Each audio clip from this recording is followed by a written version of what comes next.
ফ্রুটি মাজা এগুলো কিন্তু বাচ্চাদের খুব পছন্দের জিনিস। তবে আমরা এই পাকা আমের সিজনটাতে কিন্তু বাচ্চাদেরকে এভাবে বাড়িতে বানিয়ে দিতে পারি ম্যাঙ্গো ফ্রুটি অথবা মাজাও বলতে পারেন। তার জন্য রেশিও থাকবে একটা কাঁচা আমের জন্য দুটো পাকা আম। আমি এখানে একটা বড় সাইজের কাঁচা আম নিয়েছি বলে 4টে পাকা আম নিয়েছি। যদি একই সাইজের আম হয় তাহলে একটা কাঁচা আমে দুটো পাকা আম। আমগুলোকে অন্তত আধ ঘন্টা জলে ভিজিয়ে রাখবো, তারপরে পাকা আমের পাল্প বার করে নেব। কাঁচা আমটাকে খোসা ছাড়িয়ে ছোট ছোট কুচি করে নিয়ে কড়াই দুটো নিয়ে অল্প একটু নুন দিয়ে ঢাকা দিয়ে সেদ্ধ হতে দেবো। কাঁচা আম ভালো মতো গলে গেলে দিয়ে দেবো চিনি।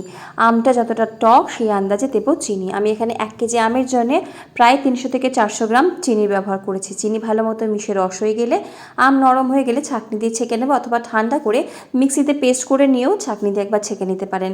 এর মধ্যে দিয়ে দেবো প্রায় 1 লিটার ঠান্ডা জল আর একটু বরফ। ব্যাস তৈরি হোমমেড ম্যাঙ্গো ফ্রুটি। ঠান্ডা ঠান্ডা এনজয় করুন। Bye bye.